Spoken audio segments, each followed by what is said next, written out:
we're swimming around in. So my name is Julie Hance. I'm from Opportunities for Ohioans with Disabilities. I work out of our Supported Employment and Transition unit. Our unit helps to support some of our statewide partnerships that we have with the Department of Developmental Disability. I get to work with Britta often. And that's our Employment First partnership, where we have counselors all across the state that help adults with disabilities transition from facility-based settings to competitive employment. We also have a statewide partnership with the Ohio Department of Education, and that's the Ohio Transition Support Partnership, or OTSP. That allowed us to have 30 counselors and lots of caseload assistants all across the state, increase capacity for serving students with disabilities and helping them transition from school to work. We also support all other things that are supported employment related, including the Individualized Placement Support Model, or IPS, which is an evidence-based model we have in working together with mental health and addiction services. And those are for folks with severe and persistent mental illness and substance use disorders, and then all things kind of transition related. So I'm glad to be with you all today. Let's see if I can get this to go. So vocational rehabilitation is really helping engage individuals with disabilities to be able to talk about employment and what they need to be able to obtain that employment. And so OOD is the designated state VR agency in Ohio to be able to help with that. We used to be called RSC, or Rehabilitation Services Commission. Anybody in here familiar with RSC? Been around for a little bit? I can see some head nods. We changed our name, I don't know, 4 or 5 years ago now, but a lot of people still call us RSC, and we still see it in pamphlets and things. But so Opportunities for Ohioans with Disabilities is the state agency. We have 2 main sister bureaus that help with vocational rehabilitation and services for the visually impaired. Most people recognize us by BVR. That's the Bureau of Vocational Rehabilitation, where most of our case work comes out of. BVR, do you guys know BVR? Is that usually what people say? You hear that, yeah. Hopefully you have. If not, I'm glad you're hearing it now. So you have this handout, or if you don't, they're available on the back table. This is not going to be math class, I promise. Math was not my strong suit, nor was statistics and charts. But this is a really nice tool to be able to talk with your individual, with your families, with your support system about how it pays to work. This is basically stepping out for you the dollars and cents of how working is different than benefits, and how it really pays for you to work financially when you can look at what you may get in Social Security benefits over the course of the working age of 18 to 64, and what you would get income-wise.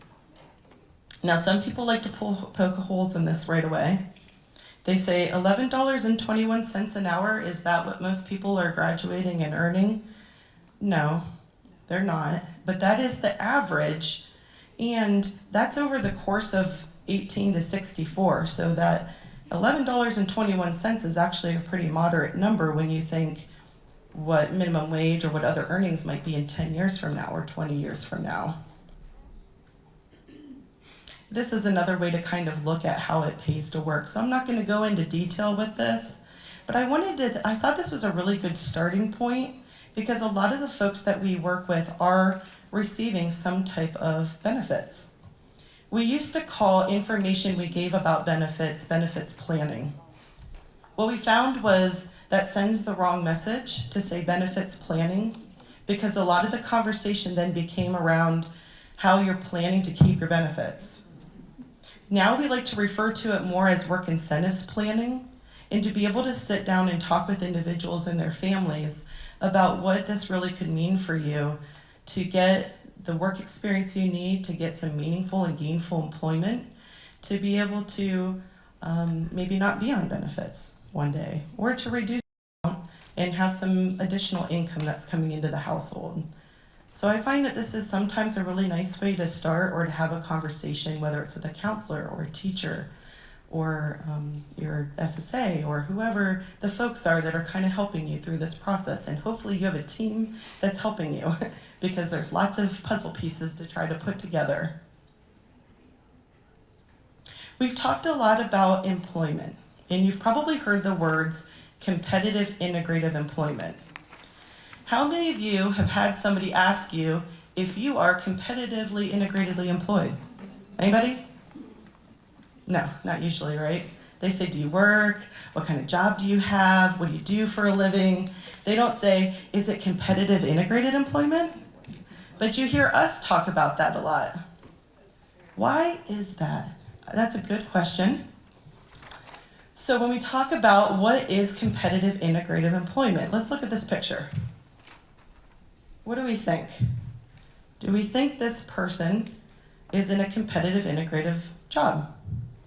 They look to be working. Looks like there's some product. Can't tell for sure where they are. It looks like maybe a warehouse. Not really sure if they're getting help or not there. Have no idea what they're making. But they look to be working. So there's different kinds of work in the different systems we are involved in, right? Some of them are volunteer work experiences. Some of them are summer youth work experiences that are only 5 weeks. Some of them are longer. And so when you hear us talk about what we mean by competitive integrative employment, we mean that we really want to help individuals have meaningful, gainful employment that could be full-time or part-time. Myth busting, number one. There's some folks that have worked with OOD or BVR or RSC if you go way back and have heard some myths about, well, we heard to work with BVR that somebody has to work at least 20 hours a week and they have to be completely independent on the job. Or some other, depending on what part of the state you go in, you hear different things. Some people have heard different hours, different wage requirements, different level of support requirements. The truth is, as long as it's in line with the person's ability and their interest, we can support them in however many hours they can work. If it's 5 hours for them, and 3 of those hours are with support that maybe they're getting through a waiver service, that can still be competitive integrated employment. As long as their compensation is in line with other typical employees that are earning a wage there, it's at least minimum wage, and also in line with what they're earning, that they have some access or the same access to benefits. So not everybody gets benefits in a job, right? But if 5 of the people working there all get benefits and the person with the disability is the only one not getting benefits, then that might raise some questions and some flags. It's at settings typically found in the community with the level of interaction wanting to be with not just other people with disabilities, but also with their same typical peers. And that they have the same opportunities for advancement as the other employees do there. So sometimes we ask a lot of questions and we spend a lot of time about what do we mean by employment and what can we help to support. And so when we talk about competitive integrated employment, those are some of the things that we're looking at and talking about. Some people say to us, well, what are your list of jobs? Where are your employers? And we do have employer networking. We do have employer resources and partnerships and relationships, but really it goes based on the person's interest in what they're wanting to do and helping somebody to apply to those businesses just like you or I would apply to a variety of different businesses. Supported employment is a little bit about what I alluded to earlier. So we've gone from it pays to work to what do we mean by work and competitive integrative employment, and could it be for you and or your person that you want to link with services? How about somebody with involved in intense needs? Can we help them? What does that mean? And so the answer to that is yes, and we are getting better as an agency with working more and more with involved in intense needs. We are moving the bar on that. In line with what Britta was talking about earlier when she was talking about employment first. We are partnering with DODD. We are making improvements in the employment first philosophy, initiative, best practices, and approach to the casework. And that means that when nationally they started talking about employment first, they said, listen, we have got to stop systematically and categorically discounting groups of people. Stop it. You're all doing it. You're all guilty. From VR agencies to DD to schools to interest groups, you name it, there are, whether we want to admit it or not, groups of people where we're not affording people this kind of conversation to talk about work, where we're making assumptions about what they can do and can't do, making assumptions about who should be linked and not linked or explore work. And they said, stop it. Everybody get on the same page and let's make sure that everybody everywhere has an opportunity to really fully, comprehensively talk about what working could mean for them, what types of supports could be used to help them maintain employment, and make sure that everybody is able to have that conversation and that choice. And we're really making the effort and the priority to make sure that we do that and that we're checking ourselves on that all the time. And so we do that in part by this person-centered planning, where really we are looking at, okay, the person that's needing and wanting services is in the middle. They're the driver, they're the star, they're the one that we're all here for. We look at the services that are provided and how we're engaging them in an agency-neutral way, meaning who all is around the table, or who are we missing? Let's make sure they're at the table, and let's identify what this individual's need is in all of the different people that can help to meet that need. How can school help to meet that need? How can OOD help to meet that need? How can parents and family and friend members and friends of the family or whoever we want to look at, how can they help maybe explore something or offer a shadowing opportunity or provide an experience? Let's reach out and ask each other and connect some of those dots. And then being outcome focused and making sure that the things that we're talking about are in line with each other, that they're building off of each other, and that they're affording this person some experience and movement to get to their desired outcome. So we have now presumed all people capable of working. No more saying, can you work? Do you have people who want to work? Help them get to us. No, we're saying, tell me who you have. Let's talk about what their interests are. Let's talk about what type of work they want to do. And let's make sure we try to dive down and do this younger and younger and younger. Ideally in preschool, right? How many preschool conversations have there been over the years about what do you want to do when you grow up? What kind of work do you want to do? Are we making sure we're asking everybody that and having those conversations with everybody? Because we should be. And also talking about examples of people who are working, that are like them, or that might have similar types of interests or needs. So working is the expectation, the same expectation that it is for everybody. So helping somebody do that younger is where we come into our transition services. So our agency helps all individuals with disabilities 14 and over. We have no age limit, but we really have tried to focus more on working with students with disabilities starting as young as 14, so that we can properly prepare them, help them to graduate with their peers, and be able to be prepared to work. And when we talk about transition services, as mentioned earlier, it really just means a coordinated set of activities between all of these players to help somebody move from school to their adult world of work and living and social engagements and their whole kind of complete picture of what life will be for them when they're out of school. So some evidence-based predictors, there's some data behind this. We always like to see that, right? So we have theories. We think that working and starting younger is good and that it's helping with connections. There's actually data that shows this. For those students who have a job at the time that they graduate from high school, they are 5 times more likely to be employed long-term in life after high school and to keep. It might not keep that same exact job, but when you look for them 5 and 10 years later, if they had a job by the time they graduated, they're going to still be working, even though it might be a different job or they might have had some hiccups. We know that when their parent or guardian or caretaker is involved, the outcomes increase.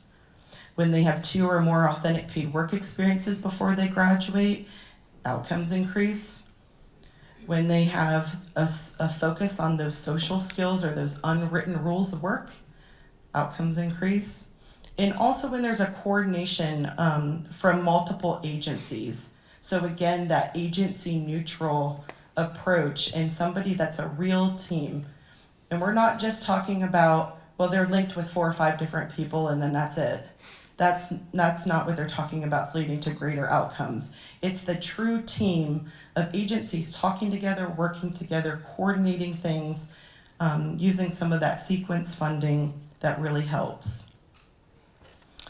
So I won't go too involved in the weeds with this, but we do have an application and eligibility process, but it's very easy to apply for services.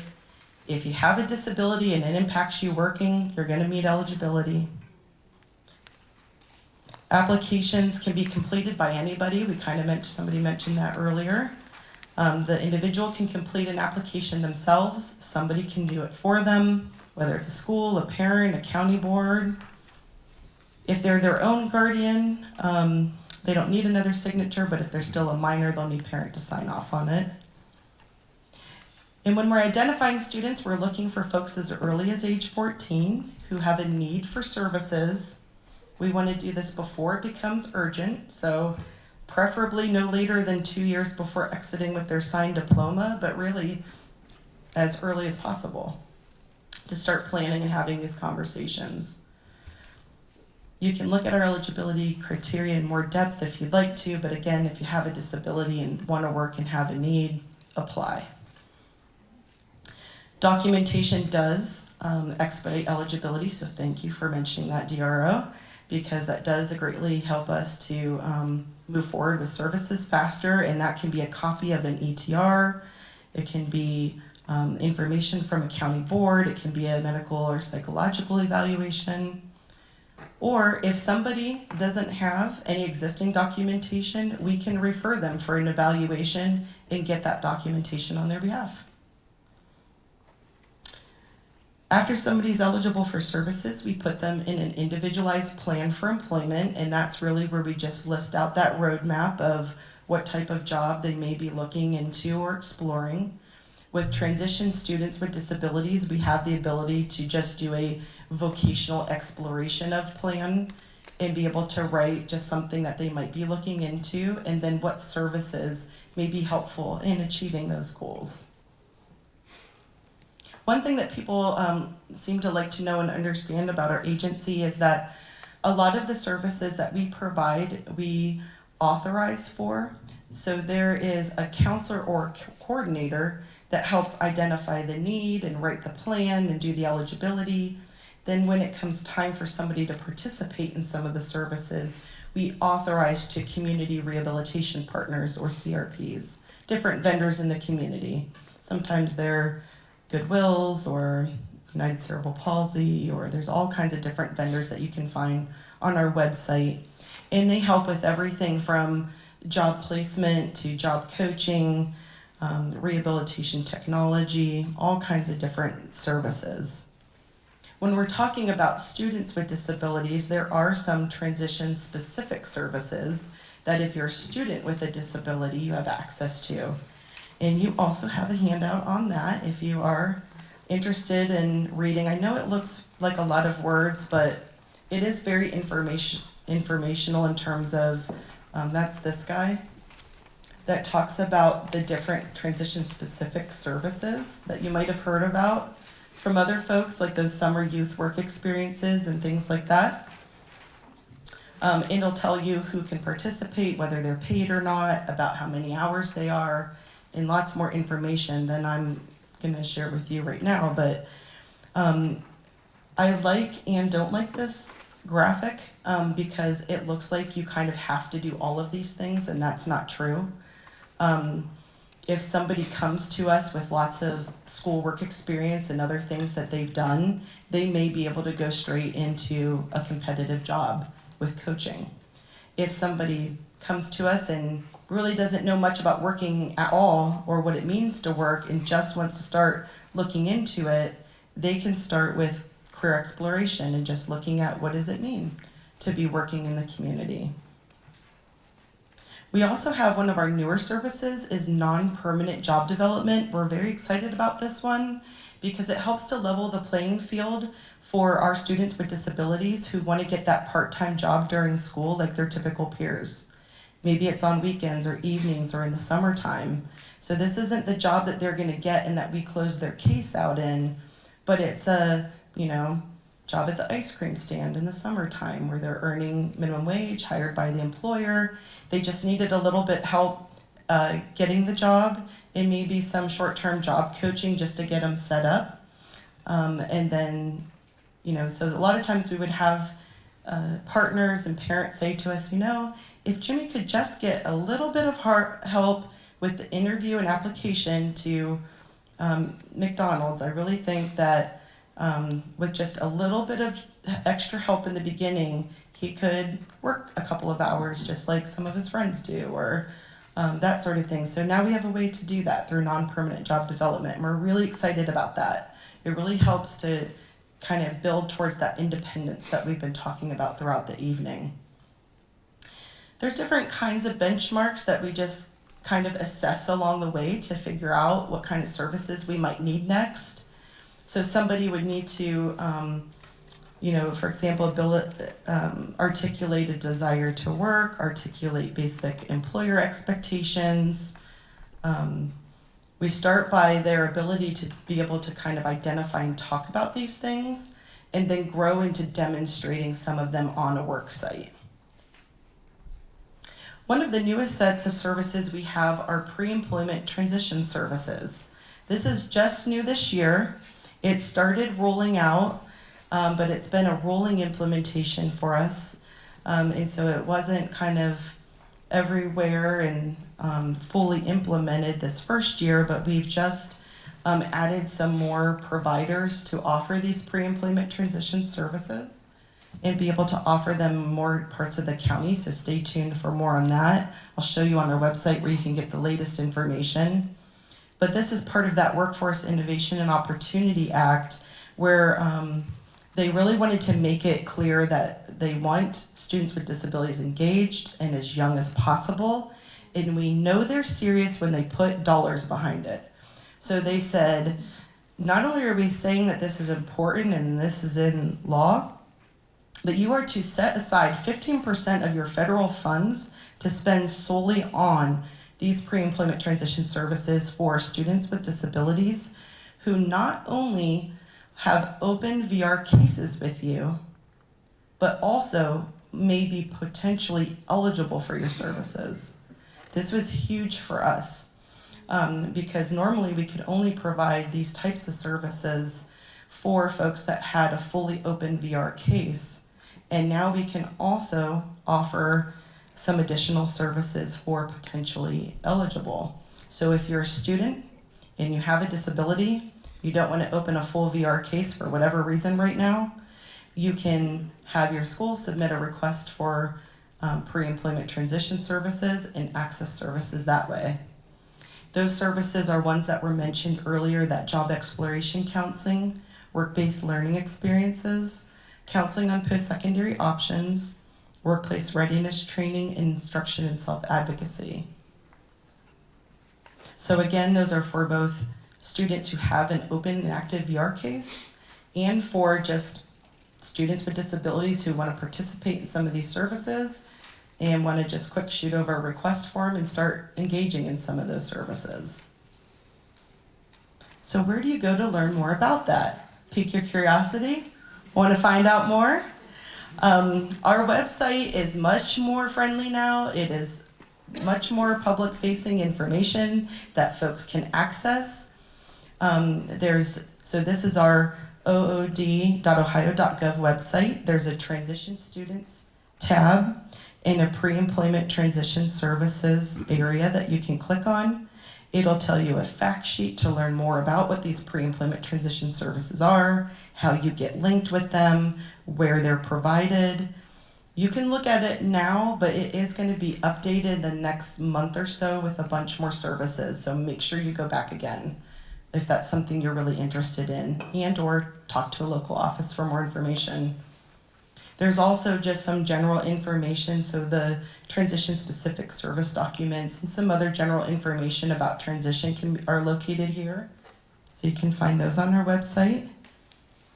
This is also on the Ohio Department of Education's website. So our lovely partners also have included links to help schools know and understand that this is a true partnership and that we're collaborating, and how to get more information on it. So you can also be found there.